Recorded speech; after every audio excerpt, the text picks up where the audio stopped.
হেই everyone, recent আমি বেশ কয়েকটা ভিডিওর কমেন্ট সেকশনে আমার হোয়াটসঅ্যাপে এই সমস্ত জায়গাতে একটা কমন ডাউটস আমি পেয়েছি।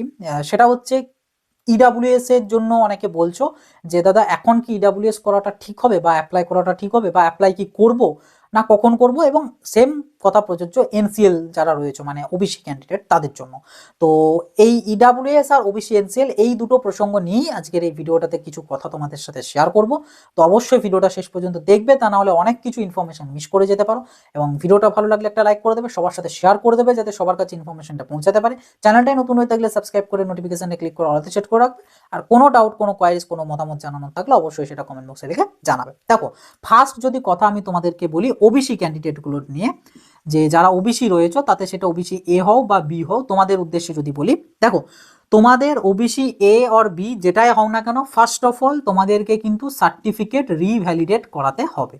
ঠিক আছে, রিভ্যালিডেট করাতে হবে, এবং অ্যাজ পার সেটা রিসেন্ট আমাদের ওয়েস্ট বেঙ্গল থেকে প্রকাশ করা ওবিসি তালিকা অনুযায়ী, ঠিক আছে, যাদের চেঞ্জ হয়েছে সেই চেঞ্জেবল সার্টিফিকেট তোমাদেরকে কিন্তু বের করতে হবে।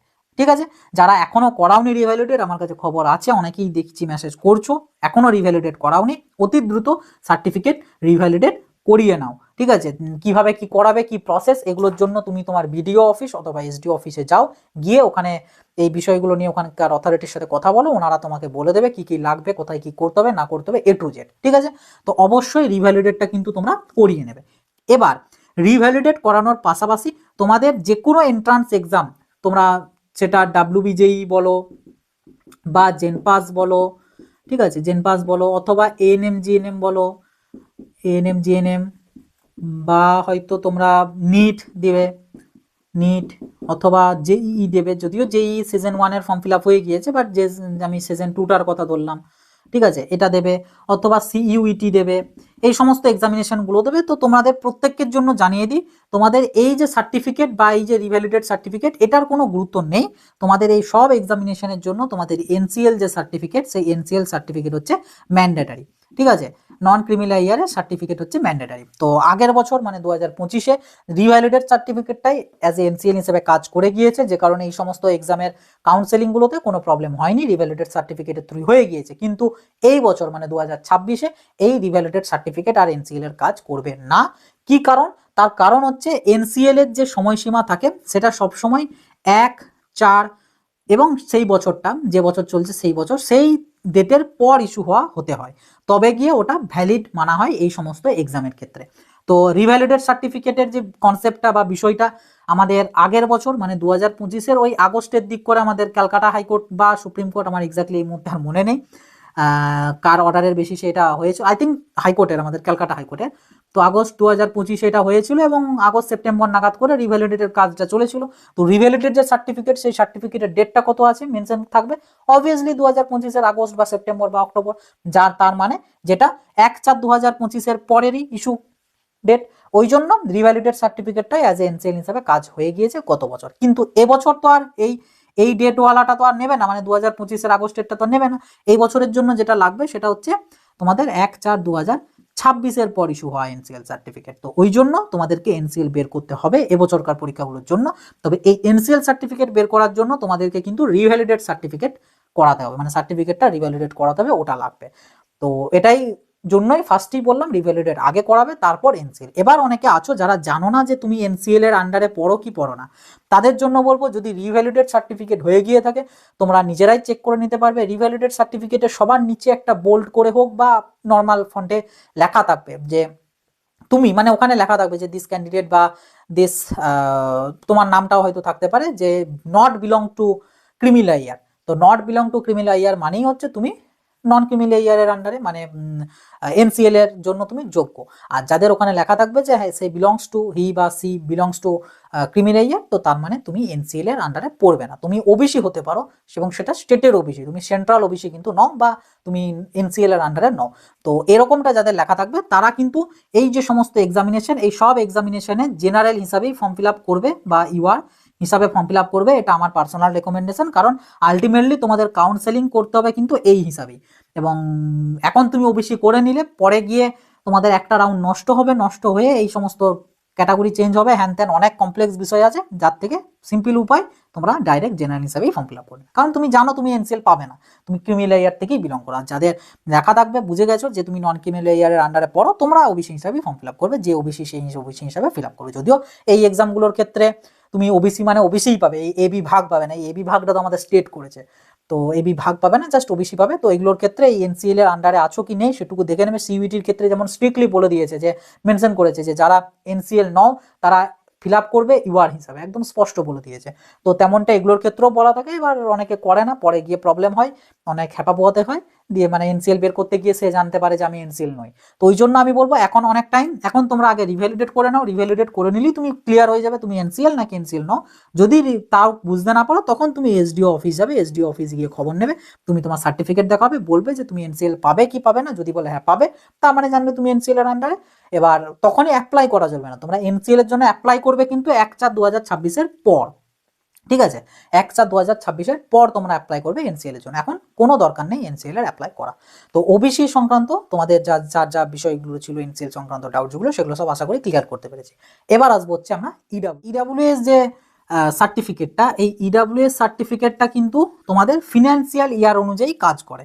মানে আমাদের ফিনান্সিয়াল ইয়ার বলতে কোনটাকে বুঝি, ফিনান্সিয়াল ইয়ার মানে হচ্ছে পহেলা এপ্রিল থেকে নেক্সট ইয়ার 31শে মার্চ পর্যন্ত, এইটা হচ্ছে আমাদের একটা ফিনান্সিয়াল ইয়ার, মানে ফিনান্সিয়াল বছরের শুরুর ফার্স্ট ডে।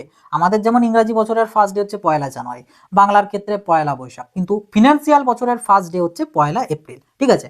তো এই ফিনান্সিয়াল অনুযায়ী কাজ হয়, ফিনান্সিয়াল বছর অনুযায়ী কাজই।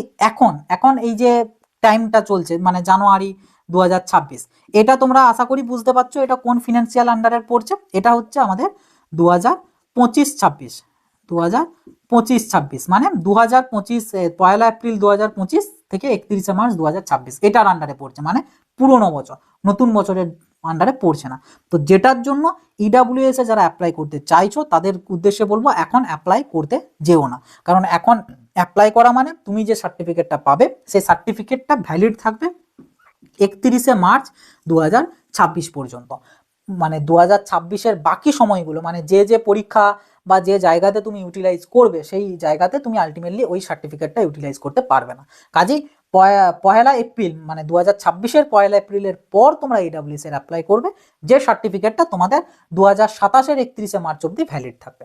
তো এই কারণে ইডাব্লিউএস এর এখন কেউ অ্যাপ্লাই করবে না। কিন্তু ইডাব্লিউএস এর অ্যাপ্লাই কারা করবে, এখন কিছু জনদের করতে হবে। কাদের করতে হবে, বিশেষ করে যারা এই ধরো নিটের মতন কোনো এক্সামিনেশনে তোমরা অ্যাপিয়ার করতে চাও তাদেরকে কিন্তু অবশ্যই ইডাব্লিউএস এর অ্যাপ্লাই করতে হবে, যদি এই 2025-26 সিজনে সার্টিফিকেট না থেকে থাকে, মানে 1 এপ্রিল 2025 থেকে 31শে মার্চ 2026 এর মধ্যে যদি অ্যাপ্লাই না করে বা এর মধ্যেকার সার্টিফিকেট নেই তাহলে অ্যাপ্লাই করতে পারে। যাদের আছে তার কেউ হয়তো 2025-এর এপ্রিল বা মে বা জুন বা জুলাই বা আগস্ট যে কোনো সময়কার আছে, তাদের আর লাগবে না অ্যাপ্লাই করা, তারা একদম অ্যাপ্লাই করবে 31শে মার্চ 2026-এর পর। বাট যারা অ্যাপ্লাই করোনি তাদের কিন্তু চাইছো নিটের মতন এক্সামিনেশনে বসতে, তাদেরকে কিন্তু এখন অ্যাপ্লাই করতে হবে এবং এটা as soon as possible apply করার চেষ্টা করো, কারণ ইডাব্লিউএস সার্টিফিকেট পেতে তোমাদের মোটামুটি 1 মাস মিনিমাম টাইম লাগবে। তো জানুয়ারি মাসে যদি অ্যাপ্লাই করো মোটামুটি ফেব্রুয়ারি শেষ বা মার্চের শুরুর দিকে পাবে, যেটা 31শে মার্চ অব্দি ভ্যালিড থাকবে। এবার কেন বলছি এখন অ্যাপ্লাই করতে, কারণ নিটের মতন আমাদের এক্সামিনেশনে কিন্তু তুমি যখনই তোমার ক্যাটাগরিটাকে ইডাব্লিউএস সিলেক্ট করবে তখন কিন্তু তোমাকে বলে যে সার্টিফিকেট আপলোড করো। তো তোমার কাছে যদি সার্টিফিকেট না থাকে তুমি তো আপলোড করতে পারবে না। আর নিটের ফর্ম ফিল আপ ন্যাচারালি মার্চের নাগাদ করেই হয়, ফেব্রুয়ারি মার্চ, তার মানে ওটা প্রিভিয়াস ফিনান্সিয়াল ইয়ারের হয়। ওই জন্য ফর্ম ফিল আপের জন্য আমাদের প্রয়োজন পড়ে আগের বছরকার সার্টিফিকেট, মানে এই ইয়ারের আন্ডারের সার্টিফিকেট। আর যখন নিটের কাউন্সেলিং হবে, নিটের কাউন্সেলিং অ্যারাউন্ড আগস্ট মাস নাগাদ করে হয়, তখন কিন্তু প্রয়োজন পড়ে নতুনটার, মানে এবছরের ক্ষেত্রে দরকার হবে 2026-27-এর সার্টিফিকেট। তো তখন কিন্তু আবার 31শে মার্চ 2026 পর মানে 1 এপ্রিলের পরে আবার নতুন করে তোমাদেরকে অ্যাপ্লাই করতে হবে। মানে নিটের ফর্ম ফিল আপে দিচ্ছ পুরোনো সার্টিফিকেট, বাট কাউন্সেলিং এ লাগবে নতুন সার্টিফিকেট। কিন্তু নিট ছাড়া তুমি যদি আমাদের স্টেটের এই সমস্ত এক্সামের জন্য অ্যাপিয়ার করতে চাও এবং ইডাব্লিউএস হিসাবে করতে চাও, বলবো তোমাদের অ্যাপ্লাইয়ের দরকার নেই, কারণ এই সব পরীক্ষাগুলোতে তুমি ইডাব্লিউএস ক্যাটাগরি সিলেক্ট ডেফিনেটলি করতে পারো, বাট সার্টিফিকেট আপলোড করতে হয় না। এর সার্টিফিকেট প্রয়োজন পড়ে ভর্তির টাইমে, কাউন্সেলিং এর টাইমে, যেটা জুন জুলাই আগস্ট এরকম নাগাদ হয়। তো ওটা মানে হচ্ছে তুমি ডাইরেক্ট এই 1 এপ্রিলের পরে অ্যাপ্লাই করলেই তুমি ইউটিলাইজ করতে পারবে, শুধু এখন আর অ্যাপ্লাই করতে হবে না। তো এই হচ্ছে ব্যাপার। ইডাব্লিউএসটা তোমাকে আগে জানতে হবে যে তুমি কি পারপাসে চাইছো, সেই পারপাস অনুযায়ী বুঝতে হবে যে তোমার যে কাজটা, সে কাজটা মোটামুটি এপ্রিলের আগে নাকি পরে। যদি দেখা যায় এপ্রিলের আগেই দরকার, তাহলে তোমাকে এখনই অ্যাপ্লাই করতে হবে। যদি না এই ফিনান্সিয়াল ইয়ারে এখন অ্যাপ্লাই না করে থাকো, তাহলে অ্যাপ্লাই করতে হবে। আর যদি করে থাকো তাহলে তার করতে হচ্ছে না। কিন্তু যদি দেখা যায় যে তোমার কাজটা, সার্টিফিকেটের কাজটা পরে 2026 জুন জুলাই আগস্ট ওরকম নাগাদ সময়ে, তো তাহলে এখন আর অ্যাপ্লাই দরকার নেই। তোমরা 1 এপ্রিল 2026 জন্য অপেক্ষা করো, তারপরে অ্যাপ্লাই করবে। এই হচ্ছে সিম্পল জিনিস ইডাব্লিউএস এর ক্ষেত্রে। কারণ অনেকে দেখলাম এটা নিয়ে কমেন্ট করছো যে এখন অ্যাপ্লাই করবো কি করবো না। কারণ করে শুধু শুধু লাভ নেই, মানে যারা এগুলোর জন্য করবে দরকার নেই। শুধু নিটের জন্য হলে বলবো অবশ্যই করো, কারণ এগুলোর ক্ষেত্রে সার্টিফিকেট আপলোড করতে হয়, তখন প্রবলেম।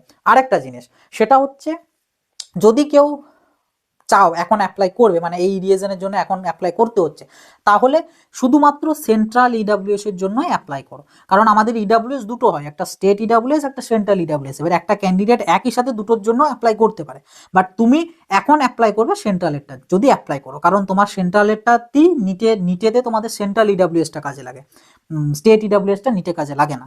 তো ওই জন্য সেন্ট্রালটা অ্যাপ্লাই করো। এবার হ্যাঁ, অবভিয়াসলি আমার এটা মেনশন করা উচিত, কারণ আমার এই যে ভিডিওটা দেখছো সবাই যে শুধু এই পরীক্ষাগুলোর জন্য ইডাব্লিউএস বানাচ্ছে এমনটা না। অনেকে হতে পারে বিভিন্ন জবের জন্য অ্যাপ্লাই করার জন্য ইডাব্লিউএস চাইছো, বা আদার্স কিছুর জন্য। তো তোমাদের উদ্দেশ্য বলে দিই, সেম জিনিস, যে এক্সামের জন্য বা যে পরীক্ষা বা যে জবের হয়তো কোনো ডকুমেন্টস ভেরিফিকেশন আছে সেগুলোর প্রয়োজন, সেটা দেখতে হবে কোন মানে অথরিটির আন্ডারে, সেটা কি স্টেট লেভেলের কোনো জিনিস নাকি সেন্ট্রাল লেভেলের জিনিস। যদি সেন্ট্রাল লেভেলের জিনিস হয় তাহলে সেন্ট্রাল ইডাব্লিউএস লাগবে, যদি স্টেট লেভেলের কোনো জিনিস হয় তাহলে স্টেটের ইডাব্লিউএস লাগবে। এই হচ্ছে সিম্পল ফান্ডা। এবার আমি নিটটার জন্য সেন্ট্রাল এই কারণেই বললাম, কারণ নিট আমাদের এনটিএ নেই, আর এনটিএ বা নিট এটা আমাদের অল ওভার ইন্ডিয়া, মানে সেন্ট্রালি জিনিস, ওই জন্য সেন্ট্রাল ইডাব্লিউএস। বাট এই এক্সামগুলোর জন্য স্টেট ইডাব্লিউএস দরকার। তো বিষয়টা আগে দেখে নিতে হবে যে আমার কি পারপাস, কি জিনিস না জিনিস, সেই হিসাবে আমাকে স্টেট নাকি সেন্ট্রাল সেটা অ্যাপ্লাই করতে হবে। বাট 1 এপ্রিলের পর যারা অ্যাপ্লাই করবে, তাদের সেন্ট্রাল আর স্টেট দুটোকেই একসাথেই অ্যাপ্লাই করে দেবে, আমি এটা পার্সোনালি বলবো। কারণ তুমি তখন নিটেরও হয়তো পরীক্ষা দিয়েছো, ডাব্লিউবিজিও দিচ্ছ, জেনপাসও দিচ্ছ, AIIMS BSc nursing, AIIMS paramedical দিচ্ছ, অনেক কিছু দিচ্ছ। তো তোমার কোনো এক্সামের জন্য সেন্ট্রাল লাগবে, কোনো এক্সামের জন্য স্টেট লাগবে। তো তখন যাতে তুমি যেটা লাগুক না কেন তোমার যাতে প্রবলেম না হয়, তাই তখন তুমি দুটোই দিবে। বাট এখন তুমি শুধু সেন্ট্রালটাই অ্যাপ্লাই করো। হ্যাঁ, এখন স্টেট তারাই অ্যাপ্লাই করবে যাদের হয়তো ওই বললাম কোনো জবের জন্য দরকার বা কোনো কিছুর জন্য দরকার, এবং সেটা স্টেটের আন্ডারে। তো একমাত্র তারা এখন স্টেট ইডাব্লিউএসটাও বের করতে পারো। মানে তোমার যেটা প্রয়োজন সেই ইডাব্লিউএসটুই শুধু বের করে, এখন দুটো ইডাব্লিউএস বের করার কোনো দরকার নেই। এই ফিনান্সিয়াল বছরটা শেষ হয়ে যাওয়ার পর, অর্থাৎ 1 এপ্রিল 2026 পর, তোমরা দুটো ইডাব্লিউএস এর জন্যই অ্যাপ্লাই করবে, এবং দুটো প্যারালালভাবেই অ্যাপ্লাই করা যায়। শুধু কি দুটো অ্যাপ্লাইয়ের জন্য দুটো আলাদা আলাদা সেট তোমাদেরকে লাগে, মানে সমস্ত অরিজিনাল ডকুমেন্টস। এই যেমন আমাদের ইডাব্লিউএস এর জন্য একটা অ্যাফিডেভিট লাগে, ঠিক আছে, ফার্স্ট ক্লাস জুডিশিয়ারি ম্যাজিস্ট্রেটের থেকে একটা অ্যাফিডেভিট লাগে। এই অ্যাফিডেভিটটা ওই মোটামুটি বোধহয় 20 টাকা বা 50 টাকা স্ট্যাম্প পেপারে বানাতে হয়। তো ওই যে অ্যাফিডেভিটটা বানাবে, ওটা দুটো বানাতে হবে, একটা স্টেটের জন্য, একটা সেন্ট্রালের জন্য। আবার তুমি যে ইনকাম সার্টিফিকেট বানাবে, ইনকাম সার্টিফিকেট দুটো বানাতে হবে, একটা স্টেটের জন্য, একটা সেন্ট্রালের জন্য। মানে ইনকাম সার্টিফিকেট অবভিয়াসলি ওটা এখন তো অনলাইন থেকে পাও, অনলাইনে ওটা জেরক্স করে দিলেই চলবে। আদার্স ডকুমেন্টস বলতে যেমন অ্যাসেট সার্টিফিকেট বা কাস্ট সার্টিফিকেট, ক্যাটাগরি যে সার্টিফিকেটটা লাগে জেনারেলদের, যেটা পঞ্চায়েত থেকে নিতে হয়, তো ওই যে সার্টিফিকেট সব ওগুলো কিন্তু দুটো করে তোমাদেরকে নিতে হবে। কারণ সব তুমি যে একটি বের করলে সেটা অরিজিনালটা এটার জন্য দিলে সেন্ট্রালের জন্য, আর জেরক্স কপি স্টেটের জন্য দিলে ওইটি চলবে না। তুমি যেটার জন্য অ্যাপ্লাই করবে সেটার জন্য অরিজিনালগুলোই লাগবে। তো ওই জন্য দুটো সেট তোমরা অরিজিনাল ক্রিয়েট করবে, দুটো সেট করে একসাথেই তুমি দুটোর অ্যাপ্লাই করবে, এবং অবভিয়াসলি সেটা 1 এপ্রিলের পর অ্যাপ্লাই করবে। চেষ্টা করবে এপ্রিলের 10-15 তারিখের মধ্যে অ্যাপ্লাই করে দেওয়া, করে দিলে এবার তাহলে সার্টিফিকেট মোটামুটি জুনের শুরুর দিকের মধ্যে পেয়ে যাবে, যেটা তুমি একদম আপ টু 31 মার্চ 2027 অবধি তুমি ইউটিলাইজ করতে পারবে। তো এই হচ্ছে ওবিসি আর ইডাব্লিউএস দুটো ক্যাটাগরির ক্যান্ডিডেট বা স্টুডেন্ট যেই রয়েছে, তো তোমাদের কিছু প্রশ্নের উত্তর। আশা করছি যা যা জিনিসগুলো বললাম সমস্তগুলোই আমি ক্লিয়ার করতে পেরেছি। তো যদি ক্লিয়ার হয়ে গিয়ে থাকে অবশ্যই ভিডিওতে একটা লাইক করে দেবে, চ্যানেলটাই নতুন হয়ে থাকলে অবশ্যই সাবস্ক্রাইব করে নোটিফিকেশনে ক্লিক করে অল সেট করে দেবে, কারণ ভবিষ্যতে এরকম অনেক মানে ইনফরমেটিভ ভিডিও বা আপডেট, গুরুত্বপূর্ণ আপডেট সবকিছুই পেতে থাকবে এই চ্যানেল থেকে। এর পাশাপাশি যদি তোমাদের নিজস্ব কোনো মতামত বা মন্তব্য জানানোর থাকে অবশ্যই কমেন্ট বক্স খোলা আছে, কমেন্ট বক্সে নির্দ্বিধায় লিখে জানাবে। এছাড়া কোনো পার্সোনাল প্রবলেম বা আদার্স কোনো যদি কিছু ইস্যু আসে সেক্ষেত্রে চাইলে আমার সাথে কন্ট্যাক্টও করতে পারো, আমার যাবতীয় কন্ট্যাক্ট ডিটেলস ভিডিওর ডেসক্রিপশন বক্সে পেয়ে যাবে। তো এই ছিল আর কি আজকের ভিডিও, আবার দেখা হবে নতুন একটা ভিডিওতে। সকলে ভালো থাকবে, সুস্থ থাকবে।